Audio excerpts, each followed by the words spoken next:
നിസ്സംഗത മനോഭാവം ഇന്ന് ഏറി വരുന്നുണ്ട്.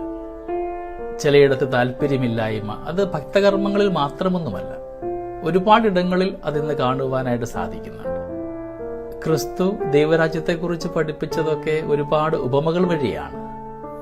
കാരണം പലരും ഇന്ന് പലതും കണ്ടിട്ടും കാണാതെ പോവുകയാണ്, കേട്ടിട്ടും കേൾക്കാതെ പോകുന്നു.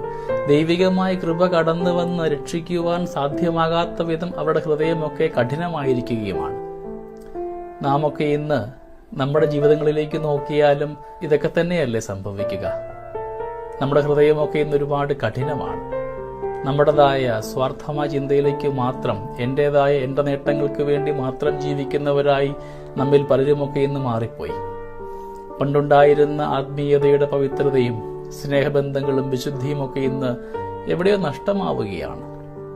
വചനം ഇന്ന് ഓർമ്മിപ്പിക്കുന്നുണ്ട്, ദൈവരാജ്യത്തിന്റെ വരങ്ങളൊക്കെ നിങ്ങൾക്ക് സ്വന്തമാണ്. ഒരുപാട് പേർക്ക് ലഭിക്കാത്തത് നമുക്കിന്ന് കിട്ടുമ്പോൾ അവ നന്മയിൽ സ്വീകരിക്കുവാനുള്ള മനോഭാവം കൂടെ സൃഷ്ടിക്കാം.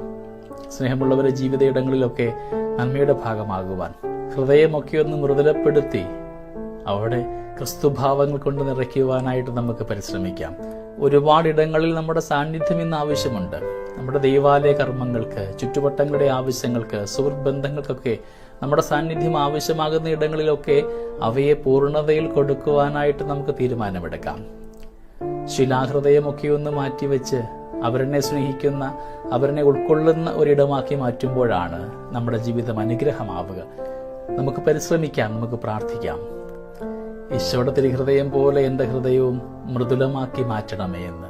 അവിടെ കൂടിയിരിക്കുന്ന അശുദ്ധ വികാരങ്ങളെയും ചിന്താഗതികളെയും സ്വാർത്ഥമുഖങ്ങളെയും ഒക്കെ ഉപേക്ഷിച്ചുകൊണ്ട് നിർമ്മലതയുടെ ജീവിതമാകുവാൻ നമ്മളെ ഓരോരുത്തരെയും യോഗ്യരാക്കണമേ എന്ന് നമുക്കിന്ന് പ്രാർത്ഥിക്കാം. ദൈവം നമ്മളെല്ലാവരെയും സമൃദ്ധമായി അനുഗ്രഹിക്കട്ടെ.